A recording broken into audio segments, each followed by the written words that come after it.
welcome, y'all. That's right. And I am that nigga John Galt, and I was listening to B Brady the other day, and he said, John, that's why I call you one of the holy men, John. If you heard me give you credit for being one of the holy men, because these motherfuckers, here's what these holy men do. They give it to black culture like it needs to be given with both fucking barrels. fucking barrels, double barrels. Only way I know how to go. John Galt right here, and we're gonna get into the talk, the non-black version. How many people remember the talk? It was written by John Derbyshire. John Derbyshire, 13 years ago, almost to the date.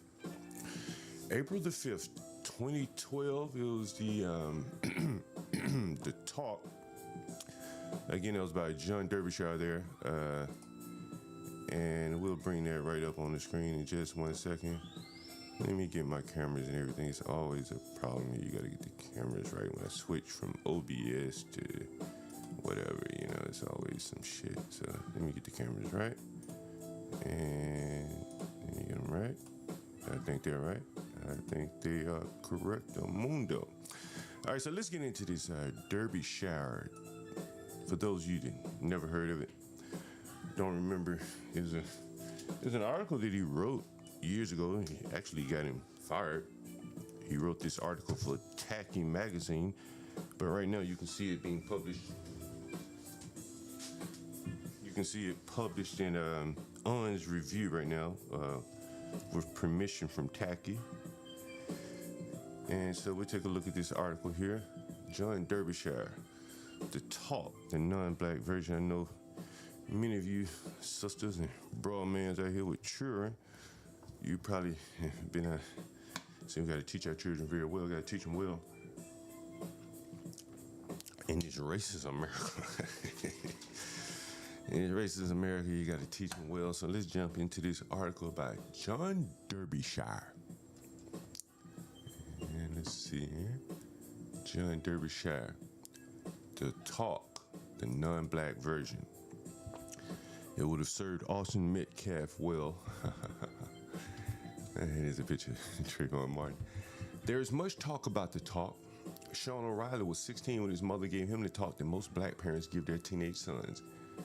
Denisa Superville of Hackensack tells us, meanwhile, down in Atlanta, her sons were 12 and 18 when Marilyn Tillman realized it was time for her to have the talk. Gracie Bond Staples writes in the Fort Worth Star Telegram. Leonard Green talks about the talk in the New York Post. Someone byline is KJ Del Antonio talks about the talk in the New York Times. Darrell Owens. He talks about the talk in the Orlando Sentinel. Yes, talk about the talk is all over. There's a talk that non-black Americans have with their kids too. My own kids, now 19 and 16, have had it in bits and pieces as subtopics have arisen. If I were to assemble it into a single talk, it would look something like the following. This is the article. Again, they got John Derbyshire fired here at Tacky magazine. First one on the list is, among your fellow citizens are 40 million who identify as black, and whom I shall refer to as black. The cumbersome and MLK-compliant term African American seems to be in decline, thank goodness. Colored and Negro archaisms. What you must call the N-word is used freely amongst blacks, but is taboo to non-blacks. So in other words, do not call the black man the N-word. Number two, American blacks are descended from West African populations with some white and Aboriginal American admixture. The overall average of non-African admixture is 20 to 25%. The admixture distribution is non-linear, though. It seems that around 10% of the African American population is more than half European in ancestry. Your own ancestry, this is number three, your own ancestry is mixed North European and Northeast Asian, but blacks will take you to be white. The default principle in everyday personal encounters is that as a fellow citizen with the same rights and obligations as yourself, any individual black is entitled to the same courtesies you would extend to a non-black citizen. That is basic good manners and good citizenship. In some unusual circumstances, however, this default principle should be overridden by considerations of personal safety. That's rule number 4 for John Derbyshire there. Rule number 5 is with any population of such a size. There's a great variation. There's a great variation among the blacks in every human trait, except obviously the trait of identifying oneself as black.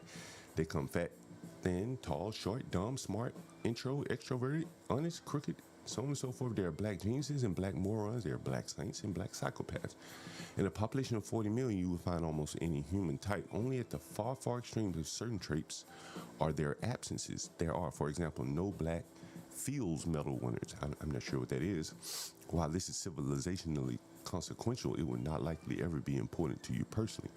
Most people live and die without ever meeting or wishing to meet a Fields Medal winner. We have to look up what a Fields Medal winner is. The next bullet point is, as you go through life, however, you will experience an ever larger number of encounters with black Americans. Assuming your encounters are random, for example, not restricted only to black convicted murderers or to black investment bankers, the law of large numbers will inevitably kick in. You will observe that the means, the averages of many traits are very different for black and white Americans, as has been confirmed by methodical inquiries in the human sciences. Number 7, of most importance to your personal safety are the very different means for antisocial behavior. And I'll zoom in on that one. I think this is the most important for the times that we're in. Which you will see reflected in, for instance, school disciplinary measures, political corruption, and criminal conviction. These differences are magnified by the hostility many blacks feel toward whites. Thus, while black-on-black behavior is more antisocial in the average than is white-on-white behavior, average black-on-white behavior is a degree more antisocial yet. And I think that would be kind of an example of what we saw in Frisco, Texas there.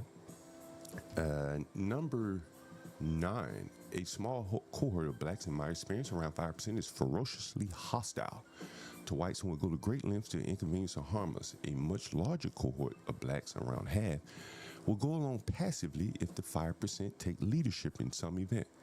They will do this out of racial solidarity, the natural willingness of most human beings to be led, and a vague feeling that whites have it coming. Let me put my Bluetooth on just in case somebody wants to call here, and I'll get to number 10. And number 10, Road Podcast to Bluetooth. Hope we're up and connected. Anyone want to call in, the number should be in the description here. Thus, number 10, while always attentive to the particular qualities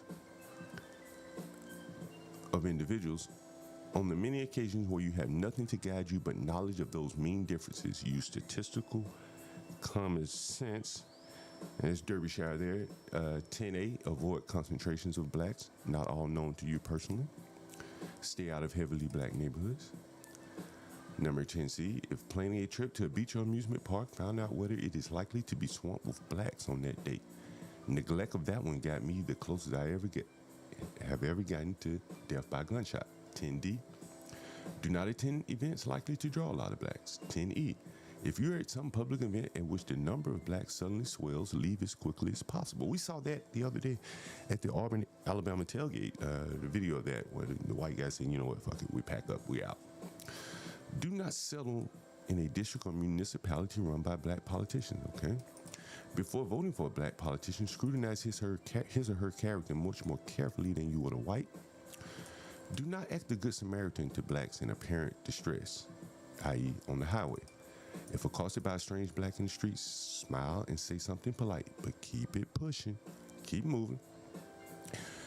Number 11, probably going to be controversial to some of you guys. The mean intelligence of blacks is much lower than for whites. The least intelligent 10% of whites have IQs below 81. 40% of blacks have IQs that low.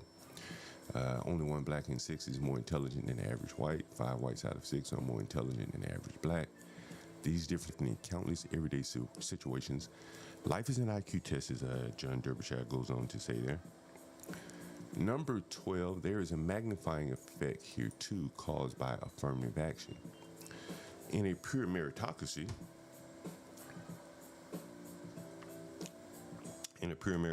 he says, I gotta lose my place. In a pure meritocracy, there would be very low proportions of blacks in cognitively demanding jobs. Because of affirmative action, their proportions are higher. In government work, they are very high. Thus, in those encounters with strangers that involve cognitive engagement, ceteris paribus, everything being equal, the black stranger would be less intelligent than the white. In such encounters, therefore, for example, at a government office, you will on average be dealt with more competently by a white than by a black. If that hostility-based magnifying effect is also in play, you will be dealt with more politely too. The DMV lady is a statistical truth, not a myth. We've all heard about the DMV lady. And if you haven't heard, then you really have not been paying attention. Number 13 in the pool of 40 million, there are many intelligent and well-socialized blacks. I'll use IWSB as an ad hoc abbreviation.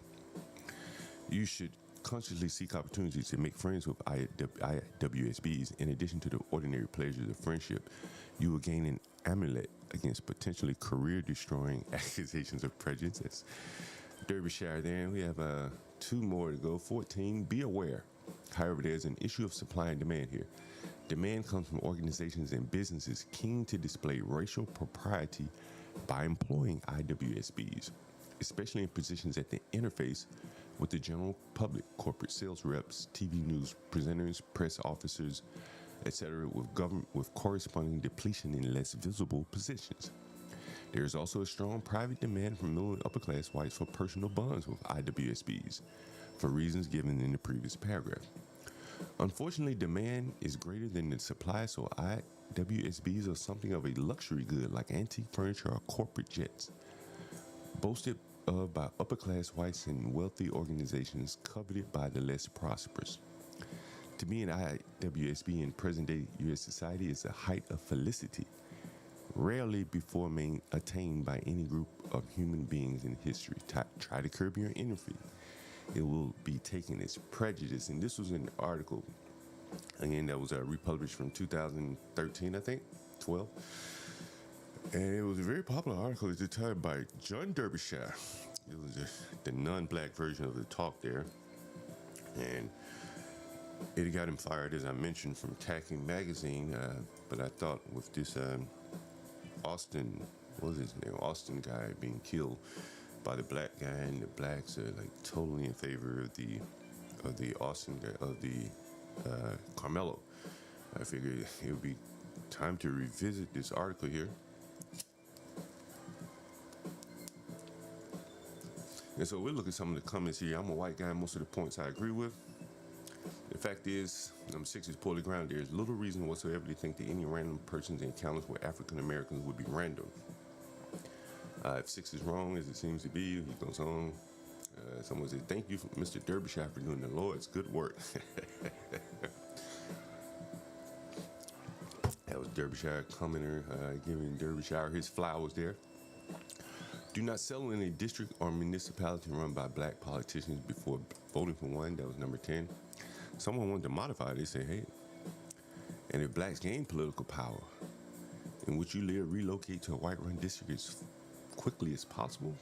And so a lot of people seemingly are agreeing with Derbyshire here. You know, this is one of those things. Everybody knows. Everybody knows, bro. We can't fool ourselves. I just moved here because the neighborhood was nice. No. You moved there because you knew what wasn't there, what kept it nice. And if you wanted to keep it nice, there were some things you probably just cannot accept, and the complexion of the neighborhood clearly is one. And it was a very interesting article by Derbyshire here. And I saw Anthony Camilla from the old Opie and Anthony show from New York City. He's become a little more strident in his older age here. And let's take a look at the article he has right here. Give me one second. Yeah, we take this here. And this is Anthony from Opie and Anthony family. Supremacy, racism, and bigotry. It's like, they are so fucking insane. I hate it. But let's hear from a woman that seems to really have this thought out, well thought out. Screen's all black. Y'all not gonna. We'll fix that someday. There Or she make is. me believe or feel any kind of sympathy Beavis. for Austin Metcalf at all. He put his hands on that young man when he should have kept them hands to himself. When the young man told Oh, damn, the OBS just you can't determine how I'm going to retaliate on you when you put your hands on me in an aggressive manner. Austin Metcalf got exactly what he deserved. Point blank, period. It's time out for feeling sorry for somebody's feelings or feeling emotional about somebody's feelings. Austin Metcalf should have kept his damn hands to himself. Point blank, period. I'm gonna try to read the audience's mind. Hold on. Getting a word, a single word. Yes, I'm seeing an N. It's an N. It's getting foggy again. Foggy. I see double letters. There's two of the same. Yeah. Holy shit. Are you kidding me? That's the logic. You put your hands on me again. Well, hands on you how and what? You know, to be so imbecilic, to have such low IQ that you can't determine what justifies killing somebody. What justifies the use of deadly physical force to protect yourself? If you think merely touching someone, pushing them away from you, from a seat, justifies killing somebody, you don't know how we gonna retaliate. Yeah, you're right. We don't. And that's fucking frightening. Because that jump to deadly violence can happen at any time with people that aren't quite right. These people that's so accustomed to violent behavior and have no issue with it. This woman is speaking like she's proud. She's proud to be saying that, yeah, you touch a black person and we will kill you. It's not Rosa Parks days. She's not going to get off the bus, and we're going to march and get the civil rights thing. Rosa's going to pull a knife out and stab you for saying you can't sit there. Well, then, a lot of black people should be going to jail for murder because that doesn't even resemble self-defense. And these are the same people that were whining about Kyle, what's his name? Kyle? Rittenhouse? Yes, Rittenhouse. Kyle Rittenhouse and his self-defense plea. A group of people were chasing him around, trying to kill him. One had a gun. He pulled the gun out at Kyle Rittenhouse, and Kyle shot. That's self-defense. Kyle Rittenhouse was in absolute imminent danger of being killed. And they're like, oh, Kyle Rittenhouse can do that, but Carmelo Anthony is a murderer. Yes. Are you incapable of seeing the difference? The difference in seeing that your life is in imminent danger and you're just insulted? You're a little offended and disrespected by being told you can't sit somewhere? He could have been mad. They could have fucking squared off and gotten into a fist fight, maybe. Because he felt disrespected. Felt that the racists were keeping him from sitting under that little tent. But stabbing the kid? No. That ain't fucking self-defense, you dumb cunt. That's murder. And to believe that because he's black and the other kid's white, that she now comes up and concocts this self-defense story. Do you honestly think she would be defending a white kid? White kid goes over, there's a bunch of blacks sitting under a tent. He sits down, they tell him to leave. He goes, don't put your hands on me. They put their hands on him, and the white kid stabs the black kid. Where's this woman? Is she making a video? Yeah, they put their hands on him. Anthony Camille is making a good point. we all know it. I mean, I don't know if George Zimmerman even as much as touched Trayvon, and the blacks on Trayvon's side. He deserved everything he got. No. Because it's all based on skin color. This is all about skin color. And when you take... You know, I asked a question the other day. I said, is it the skin color that's holding the blacks back? Or is it their behavior? You know, like, in other words, are people strictly, solely judging them off of their skin color? Because if that is the case, then there really is nothing they can do. There really is nothing you can do about that.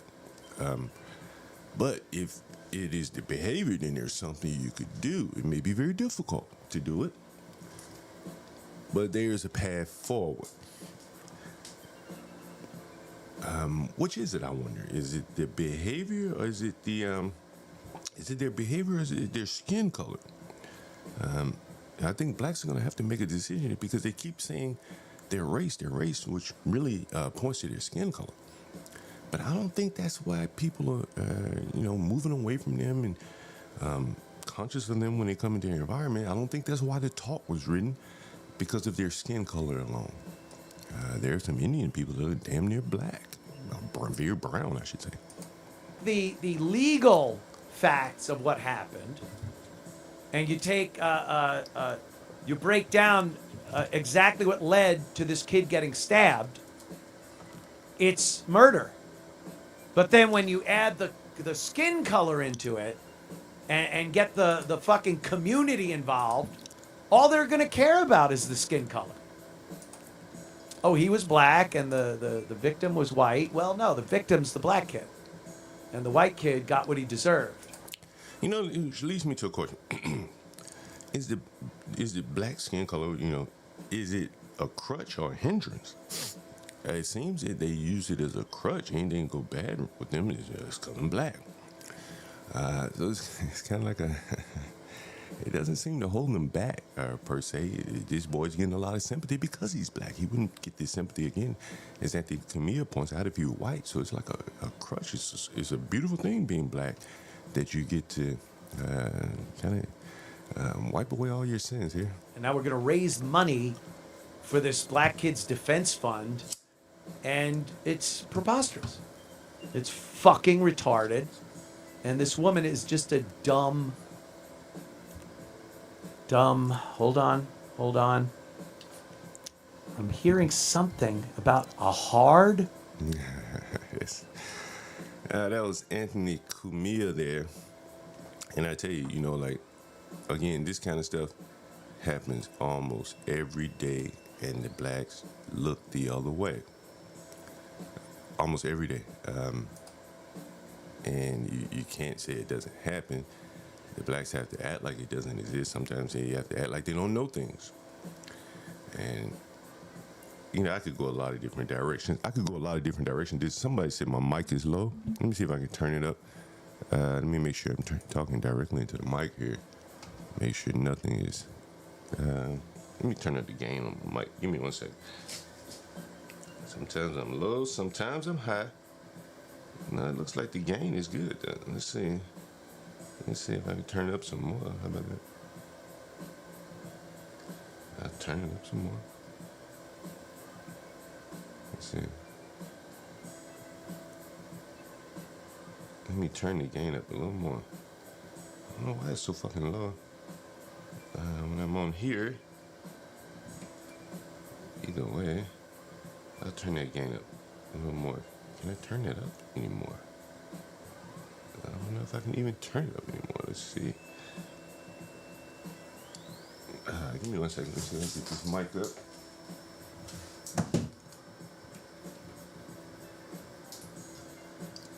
How do I get this gain up here? I think I'm as high as I can go here. I think the gain is as high as it goes here. Let me know how the mic is. I don't know what the hell is happening here. I keep struggling with this OBS, and I keep trying.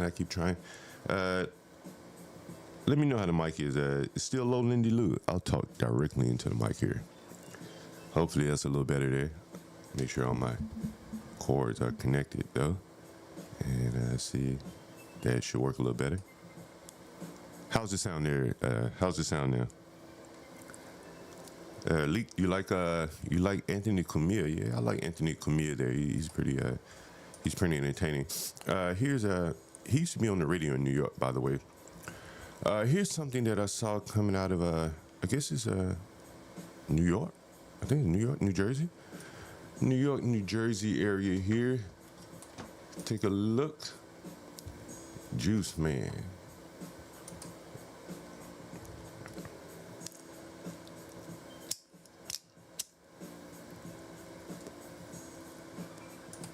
Police say a 15-year-old shot Mark 3 times. In the chest, in the spine, and in the head. His mom, Monique, made the difficult decision to pull her son from life support just 1 day ago. I'm not holding up, sir. I'm not. It's hard. It's hard to lose your only son, have to bury your only son. With a broken heart, she is frustrated. They should have had him off the rip. Frustrated that the school didn't have metal detectors. It was a lot of failure in the system. I've been working for security for 5 years, and I always protect. Hey, yo, one of the biggest things I've been trying to tell y'all for years is no matter where you are, no matter what the environment is, nobody is safe and nobody's coming to save you. Bro is only 15 years old, and at this point, that mother and that father no longer... We're all Austin today. We're all Austin Metcalf. I think that's his last name. No matter where you are, we're all Austin Metcalf. has a son. 9 times out of 10, it's over some bullshit. It's over some trivial shit, egotistical pride, whatever the case may be. But I keep telling y'all, our children are no longer allowed to be children because motherfuckers is taking them out before they even reach the late teens. If you're not understanding the importance of training yourself, training your family, your sons, your daughters, and anything that you claim to love. And again, just more this killing here. This killing here about this one guy. Give me 1 second, but you see all kind of senseless killings every day, and these people don't even seem to care about it. But this one killing, and these people don't even seem to care about it. But this one killing by this black guy, all they want. Here, back to action there. And so I saw this article here. Damn, so many. So many articles. And I guess I should start with this one. This was here the other day. I guess the guy was just recently convicted. And you see here, a man is killed after wearing Nikes. Accused gang members told him to wear black. A man called a coffee shop wearing the same Nike sneakers accused gang members had proving him against wearing. This is MS-13 here. When those same MS-13 members saw him again, a violent encounter ensued. And these are people that are going to be in school with your kids. And you have to have that NonBlack talk with these people, you know. They'll kill you over shoes. Appearances, you know, you just he said, look, one reason all black people because living around them. I am not a racist. That was Jeffrey Dahmer saying that. So there's a little sensitivity around race, and that even a serial killer like Jeffrey Dahmer was very concerned about being considered a racist. Being a murderer was one thing, but being a racist was another. It brought me to this NonBlack from Let's see if I can put up here. Let's see if I can get up there. NonBlack from Let's see if I can put up here. Let's see if I can get up there. This is called Kurt. This is called Kurt. Was a sective record. He was not a racist. He says the reason for the majority of these sective record. He was not a racist. He says the reason for the majority of these I keep trying to this. I keep trying to this OBS, even about the computer. But you know what? Let's continue. We're gonna jump up on the pound swell. Let me tech in here.